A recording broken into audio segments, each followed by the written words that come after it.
paz do Senhor, irmãos, como é que vocês estão? Tudo bom? Muito grato poder estar aqui com vocês mais uma vez, compartilhando, onde nós vamos iniciar mais um tema que nós vamos trabalhar esse ano. Então, só nós relembrando um pouco, nós começamos esse ano trabalhando a respeito das bem-aventuranças, Mateus 5, né, as primeiras bem-aventuranças, a gente deu uma sequência no que a gente já vinha trabalhando ali na semana de consagração. Depois nós entramos no tema da santidade, foi um livro que nós trabalhamos do Jane Ortlund. E, por último, nós estávamos trabalhando a respeito das parábolas. Demos uma pequena pausa, tratando um pouco daquilo que foi falado na conferência, em outros cultos. E agora nós vamos entrar no último tema desse ano, que também vai ser com material, também vai ser com livro. E o autor desse livro é o Andrew Murray, que é um pastor que viveu no século XIX. E, assim, se nós quisermos ter a mesma saúde que o nosso pastor, o pastor Jurandir, é bom nós fazermos a mesma dieta, né? Então, o nosso pastor, para quem não sabe, é claro que ele ama muito a Bíblia, a Palavra de Deus, mas ele também ama muito os livros e ele tem alguns autores em específico que ele tem um carinho muito especial. E o Andrew Murray é um deles. O Andrew Murray ele era um pastor que viveu no século XIX, nasceu na África do Sul e o ministério dele passou ali pelas nações inglesas naquele período, Escócia, África do Sul, Inglaterra. Foi um missionário e um homem muito usado por Deus. Ele escreveu diversos livros, foi um conferencista, um pregador famoso no seu período e principalmente nos temas espirituais, temas mais devocionais, ele realmente é um homem muito profundo. E o livro que nós vamos estudar dele é o livro chamado Humildade. Então, acho que quando a gente pensa em humildade, nós temos uma visão um tanto quanto equivocada. Se você fechar seus olhos e pensar assim, o que vem na tua mente de primeira quando você pensa em humildade? Você vai talvez pensar em alguém com roupas muito simples, uma pessoa que talvez até mesmo não tem dinheiro, ou talvez uma pessoa que ela anda com um andar até mesmo encurvado. A gente muitas vezes tende a pensar a humildade dentro desse parâmetro. Mas nós vamos passar aí 12 semanas nos aprofundando nesse tema a respeito da humildade e entendendo a importância para a nossa fé cristã dessa virtude que ela é assim. Não vou dar spoiler, mas a gente vai falar muito sobre isso. Mas queria compartilhar com vocês Apocalipse, capítulo 4, verso 10 ao 11. É um cenário que está passando na visão que João está tendo do céu, lá em Apocalipse. E ele fala que os 24 anciãos prostravam-se diante do que estava sentado sobre o trono e adoravam o que vive para todo o sempre. E lançavam as suas coroas diante do trono, dizendo: digno é, Senhor, de receber glória e honra e poder, porque tu criastes todas as coisas e por tua vontade são e foram criadas. Então, vamos voltar lá no início, vamos pensar em qual que foi o objetivo de Deus, o objetivo da Trindade ao nos criar. Nós somos, antes de qualquer coisa, nós somos criaturas, assim como a natureza foi criada, assim como os animais foram criados, assim como a terra foi criada, nós também somos criaturas. E Deus nos criou para que nós desfrutássemos da perfeição que habita nele. Nós fomos criados para render glória a Ele mesmo, a Deus, como suas criaturas. Então, nós fomos criados como criaturas que vivem em total dependência desse Deus. Então, nós não somente fomos criados e lançados ao mundo, né? Existe uma analogia que é feita a respeito do relógio. Então, às vezes nós entendemos Deus como um relojoeiro.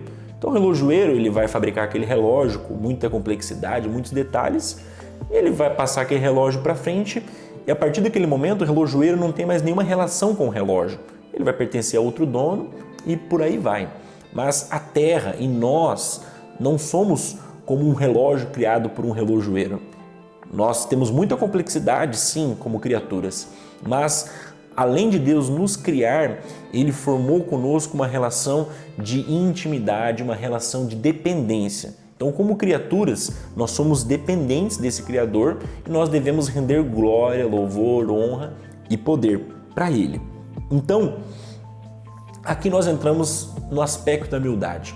Então, de acordo com a palavra de Deus, de acordo com aquilo que nós vamos estudar, lançando as bases para esse estudo de 12 semanas, a humildade, ela é o estado natural dessa relação de dependência. Então, eu reconheço que eu sou dependente desse Criador. Eu reconheço que, na verdade, eu não sou nada e Ele é tudo. Eu reconheço que eu sou ínfimo, eu sou, minúsculo. E Ele é extremamente grande, Ele é extremamente infinito, Ele é extremamente complexo. Então, esse é o aspecto da humildade, essa é a virtude da humildade. Eu sou nada, Deus é tudo. Eu sou criatura e Ele é Criador. É com esse coração, é com esse sentimento que os 24 anciãos e os seres viventes conseguem, por toda a eternidade, render glória a Deus. Então é com esse entendimento que eles têm força e ânimo para continuar falando: você é digno, você é santo, você merece a honra, você merece a glória e você merece o poder. E o que seria o antônimo da humildade? O que seria o oposto da humildade? É o que nós chamamos de orgulho. Então, o pecado, ele nasce como o orgulho. É nós, como criaturas, falando que nós não dependemos desse Deus. Nós entramos num lugar de autonomia, nós entramos num lugar em que a exaltação não é mais para o Criador, mas a exaltação é para a criatura. Então eu trago para mim a glória, eu trago para mim os holofotes. Então, quando eu caminho em humildade, os holofotes, a glória, tudo pertence a esse Deus. Mas quando eu caminho em orgulho, isto é, o pecado, eu estou trazendo os holofotes para mim, eu estou falando que eu me sustento, eu me basto, eu mereço os holofotes, a adoração, a honra e a glória. Então, quando Cristo promove a obra da redenção, nós já falamos isso tantas vezes, tanto nos pequenos grupos quanto no culto, a respeito da obra salvífica, a obra da redenção, ele promove a restauração dessa humildade perfeita, em que nós podemos novamente sair desse estado de pecado e reconhecer que nós realmente somos nada e dependemos desse Deus. Eu entro em arrependimento e eu reconheço que eu sou nada, isso é arrependimento, e eu me conecto com esse Deus por meio da fé na obra de Cristo. Então, a humildade, irmãos, é o único solo, é a única base em que a graça de Cristo pode ser depositada e por meio disso nós vamos crescendo em fé. Então, pense assim comigo. Quando a gente pensa na humildade, primeiramente, antes de nós nos aprofundarmos como nós vamos nos aprofundar, a gente pensa que talvez a humildade é mais uma virtude. Então, aquele irmão, ele é amoroso. O fulano é uma pessoa simpática. O Beltrano é extrovertido. Aquele outro cara, ele é humilde. Então, a gente muitas vezes pensa a humildade como mais uma virtude, mais uma característica. Mas não é isso. A humildade é a base para todas as outras virtudes. A humildade é a base da nossa fé cristã. Nós reconhecemos que nós somos nada e Deus é tudo. Quando nós entramos nesse estado, então finalmente Deus começa a construir o caráter dele em nós. Você consegue compreender a importância de nós nos aprofundarmos nesse tema da humildade?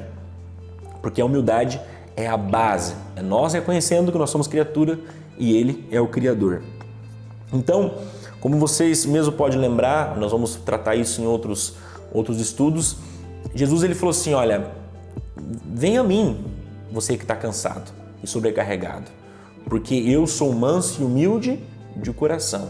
Então, a própria atribuição que Cristo faz a respeito de si mesmo, o caráter divino, ele fala: olha, eu sou humilde, eu reconheço que eu sou nada e que o Pai é tudo para mim.